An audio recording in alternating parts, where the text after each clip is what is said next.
Hello and welcome to BYJU'S Exam Prep IAS. Let's get started and look into our daily quiz. Before we start with the practice questions for the day, a quick gentle reminder. BYJU'S Exam Prep IAS is on Telegram. If you've not yet joined the channel, please do join so that you get all the current affairs related updates. Let's get started and look into the first question.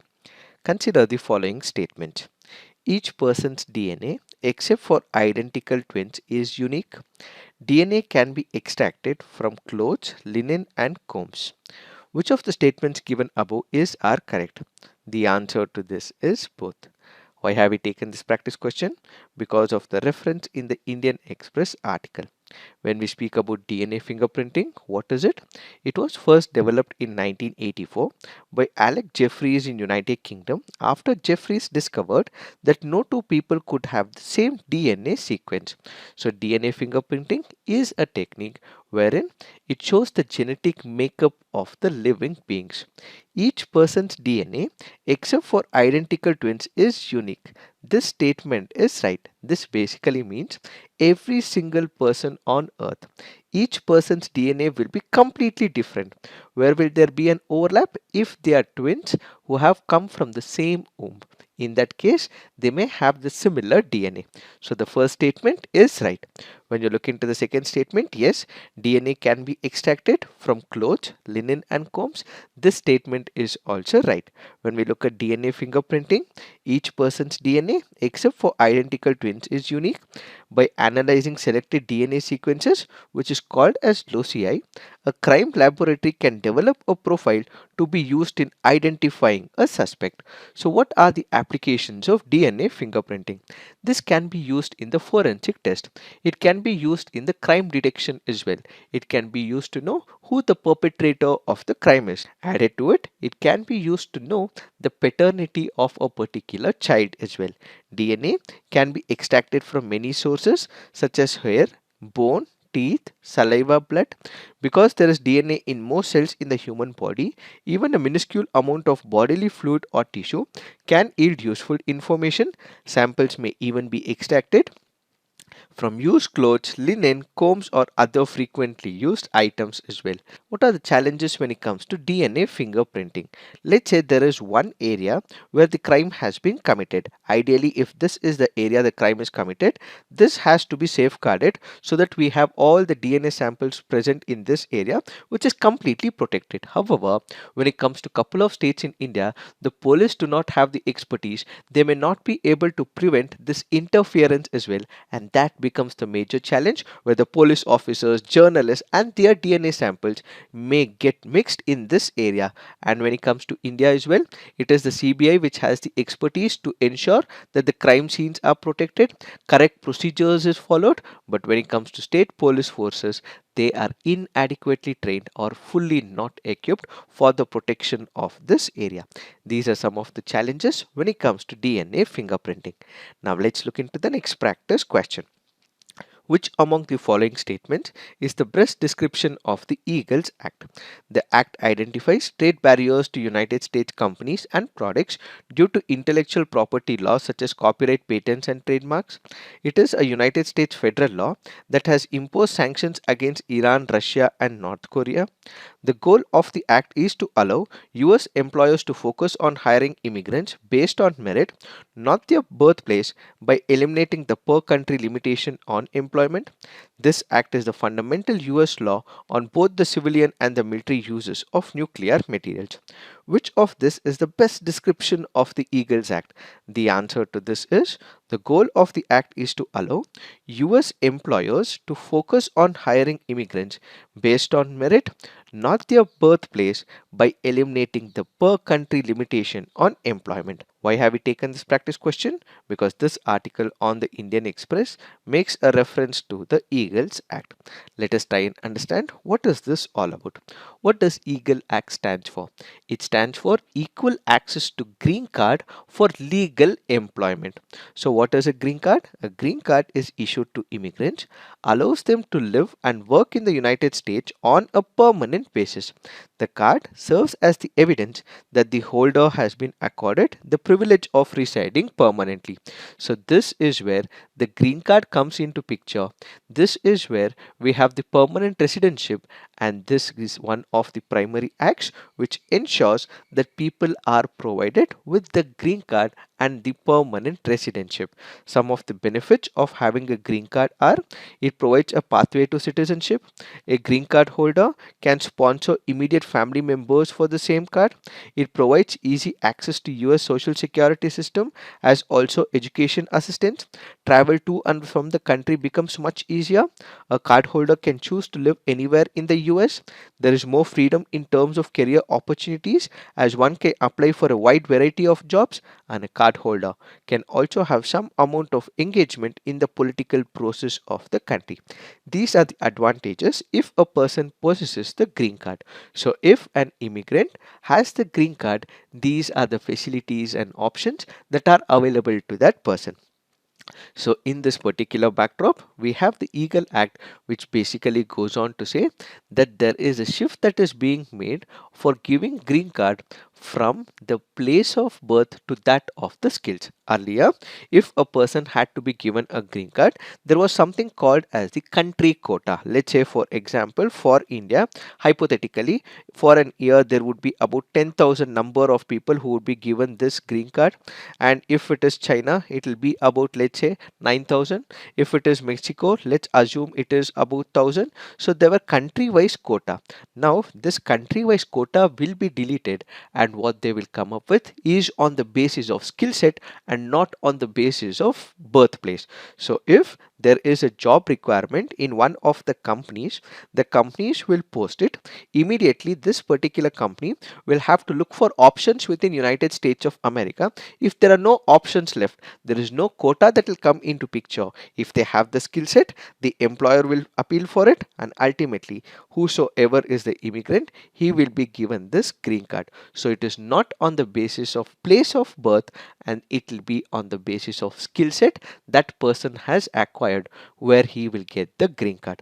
There are 1,40,000 employment based green cards available, and because of the per country cap, the backlog has touched millions. The Sato Institute's 2022 report highlights that nearly all backlog immigrants are from India, and now, since this would be based on skill set and not on the basis of quota, there is an advantage for Indians where they would be able to get their green cards as well. These are some of the advantages with respect to the Eagle Act. Now let's look into the next practice question. With respect to court vacations, which of the following statements are correct? High courts have the power to structure their calendars according to the service rules. A vacation bench of the Supreme Court is a special bench constituted by the Chief Justice of India. Justice Malimat Committee, set up to recommend reforms in the criminal justice system, suggested that the period of vacation should be reduced. Which of the statements are correct? The answer to this is 1, 2, and 3. Why have we taken this practice question?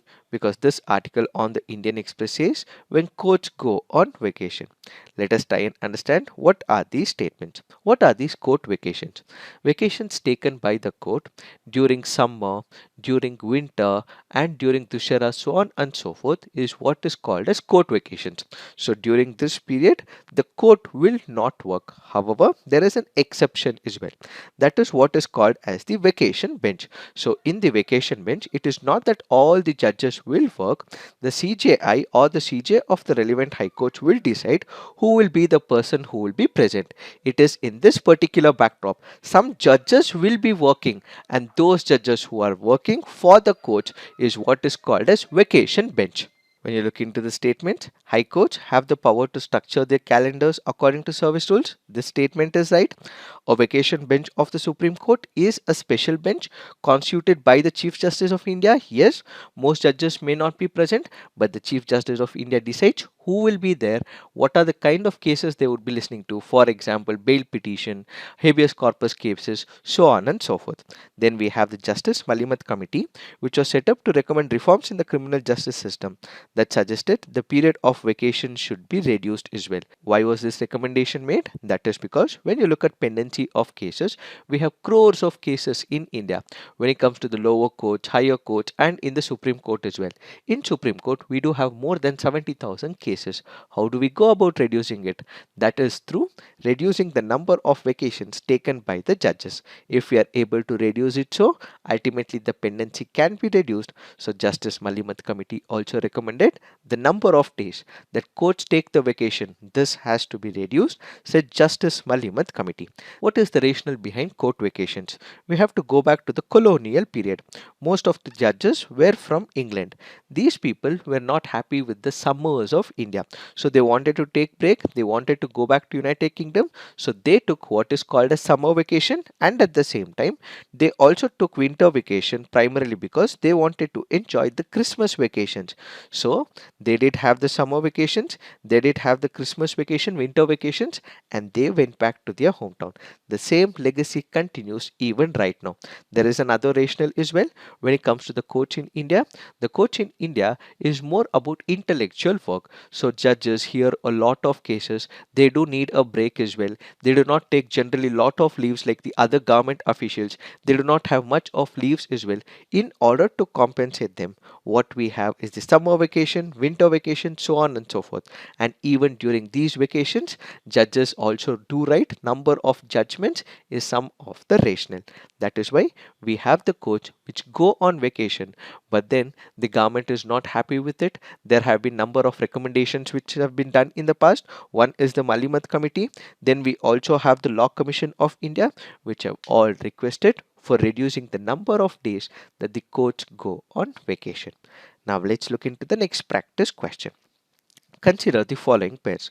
We have the GI product on one side, state on the other side. Gamosa, Assam; Alibag white onion, Maharashtra; Tandoor red gram, Telangana; Kodungallur pottu vellari, Kerala. How many pairs given above are correctly matched? The answer to this is all 4 pairs. Why have we taken this practice question? Because of the reference in this article. So there are a couple of products which have been given the GI tag. What this question is asking for is, there are these products. Are the states that they are linked with, is it right? Gamosa, yes, it is from Assam. Alibag white onion, yes, it is from Maharashtra. Tandoor red gram, yes, it is from Telangana. And Kondagallur pottu vellari, yes, it is from the state of Kerala. So when we speak about Gamosa, this has been given the GI tag. Gamosa happens to be a traditional textile and is of great significance for the people of Assam. In all rituals related to pujas, namprasang, gamosa is wrapped around the neck by both men and women. So this happens to be a textile, and this is from the state of Assam. And when we look into Alibag white onion, yes, this is from the state of Maharashtra, and this is in Alibag Tehsil of Raigad district in Maharashtra, which has been given this tag. Then we have Tandoor red gram, which was also awarded GI tag. This happens to be a traditional crop in the rainfed tract of Telangana region. And finally, what we have is Kondangallur Puttuvelluri. This happens to be cultivated in Kondangallur and parts of Ernakulam, is consumed as juice in other forms. This snap melon, which is harvested in summer, is excellent for quenching the thirst. We also have other products as well. Kindly look into it. Now let's look into the next practice question. If a particular area is brought under the 5th schedule of the Constitution of India, which one of the following statements best reflects the consequence of it? This would prevent the transfer of land of tribal people to non-tribal people. This would create a local self-governing body in that area. This would convert that area into a union territory. The state having such areas would be declared as special category state. Which of the statement is the best description with respect to the 5th schedule? The answer to this is A. This would prevent the transfer of land of tribal people to non-tribal people. This happens to be a previous year question from the year 2022. Now let's look into the fact of the day. The fact of the day for today's discussion is Hooch. Let us try and understand what is this topic all about. What is this Hooch? Hooch is nothing but country-made liquor. Spurious country-made liquor is what is called as hooch. This is also called as spurious liquor. This is also called as illicit liquor.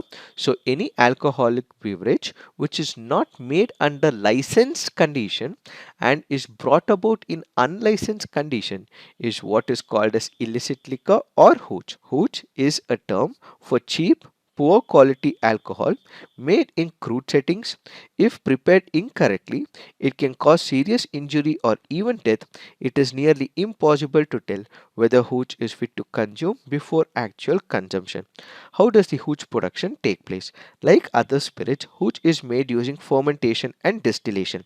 Makers heat water, yeast, and sugar to produce a fermented mixture in a large pot. Fermentation creates alcohol, but as more sugar is consumed by the yeast, it becomes inefficient and finally stops. What are the inherent risks that are associated with it? The fermented mixture contains not just ethanol but also high toxic methanol as well. During distillation, both ethanol and methanol are concentrated. If done wrong, the end product can have a high concentration of methanol. And when there is high concentration of methanol, it can have its own share of health impact. Methanol can cause impaired vision, high toxicity, metabolic acidosis, a condition in which body produces excessive formic acid that the kidneys are unable to flush out. In India, alcohol poisoning is often treated with the intravenous administration of a mixture of ethanol and water, and ethanol inhibits methanol's conversion into toxins and helps in flushing out the body either naturally or through dialysis. So hooch is nothing but spurious liquor, those that are prepared without permission given by the government of respective state. What is the way forward? Government has to regulate the sale of industrial alcohol and has to exercise more vigilance. The government should come up with more aggressive campaigns on the problems of liquor abuse along the lines of what has been done with respect to tobacco. It is this that we have to understand with respect to this article. So this is it for today. Thank you for watching. All the best.